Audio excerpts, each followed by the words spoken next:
very first ballot of its kind since the junta staged its own dissolution in 2011. After 50 years of crushing supremacy, the dictatorship was eager to show the world it was handing power over to a civilian government. The objective was for Burma to no longer be a rogue state, to attract foreign investors and boost an ailing economy.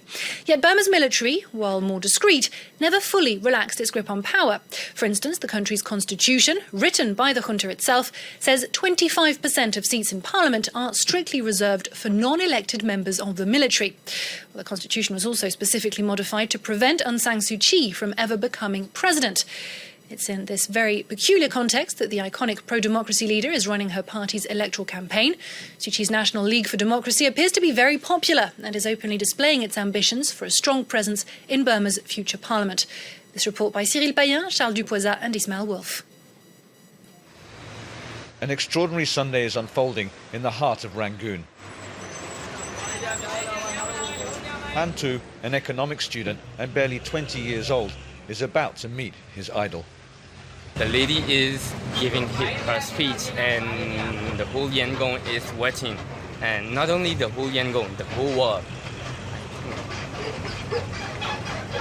I'm one of them. It's early Sunday morning and a week away from voting, but election fever is already gripping Rangoon. Aung San Suu Kyi is due here later in the day for what is expected to be her last public appearance before the elections. Today's rally is set to be the largest yet by the opposition National League for Democracy. We have the chance to change. It is the one and only chance to change our future. Who will you vote on Sunday? We have no choice. Just NLD. It's true that for millions of Burmese, the NLD is seen as the only choice. Aim Myamyo has recently decided to enter politics as one of the hundreds of opposition candidates who intend to reform the country. We need to do so many things for changing our life. So, education, healthcare. We need to do gradually to improve all the matters. So I explain them. This young candidate is contesting in a poor rural constituency. It's just 50 kilometres outside of the bustling Rangoon, but in terms of development and wealth, it's a world away. Because of Aung San Suu Kyi, I do the politics. Because of her, I changed my life. I'm just a teacher, so I think I will pass my whole life by teaching. I'm happy with my pupils, but Aung San Suu Kyi can totally the same my way. By boat, by car, by motorbike, the opposition candidate plans to make the rounds across her entire constituency right up until the last day of campaigning.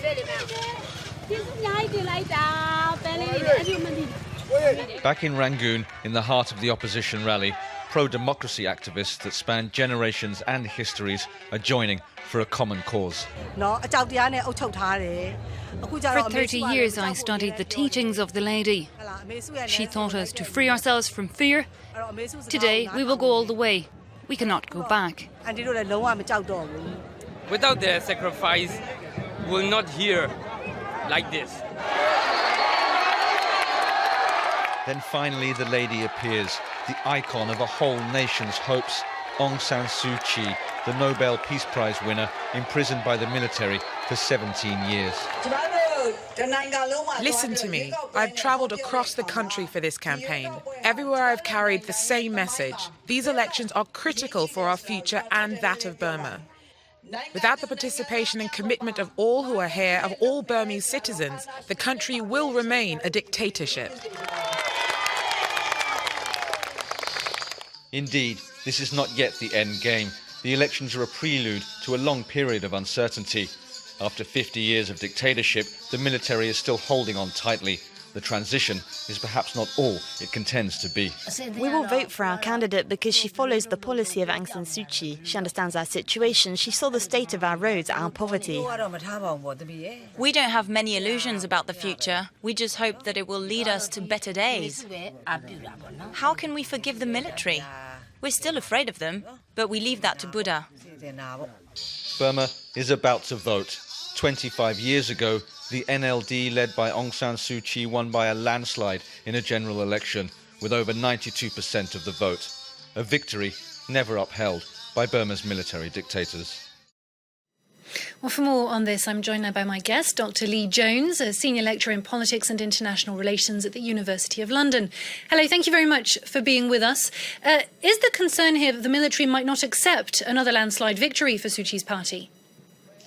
Yes, I mean, I think that's always a possibility that the military will intervene. In fact, they are constitutionally obliged to intervene if they think that the sovereignty and security of the state are at risk. And from their perspective, a massive landslide for the NLD, leaving them in overwhelmingly control of Parliament and allowing Suu Kyi to basically elect a puppet president, which she's basically announced as her plan.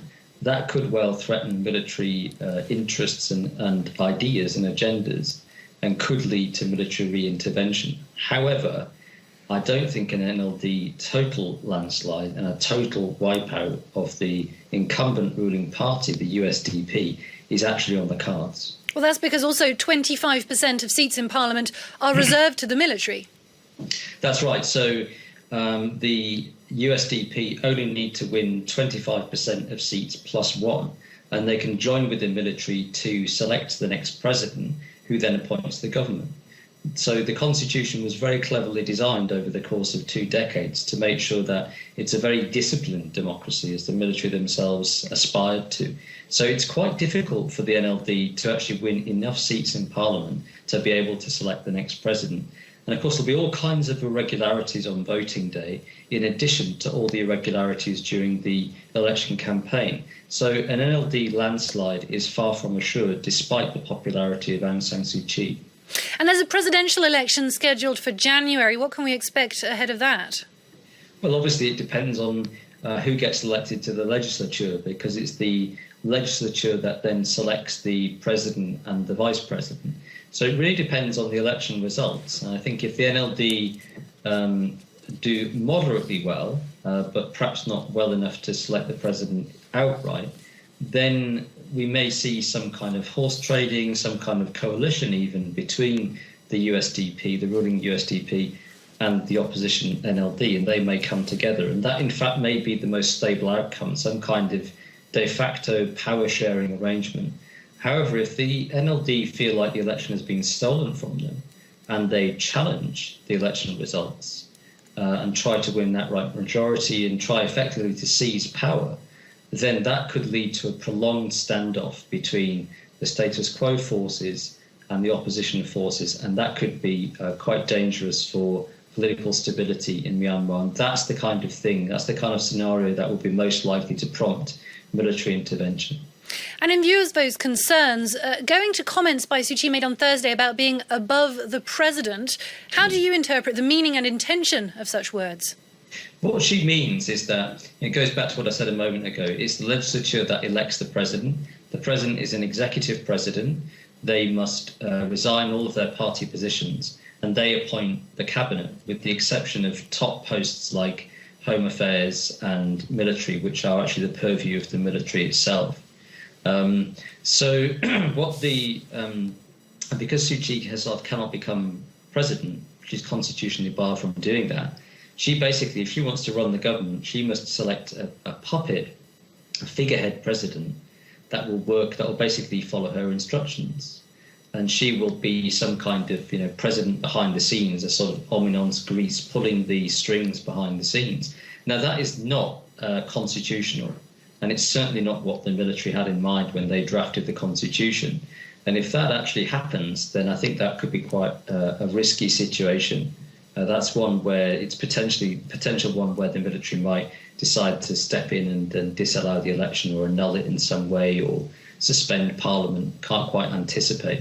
But that's what she has in mind, that she will basically be in Parliament, but she'll basically be instructing the president what to do. And that is basically unconstitutional. Now, a number of critics describe this election as mere window dressing, in other words, a show for the outside world. Should foreign powers and investors play a part in the situation? Not really. I think it's up to individual countries to determine their own future.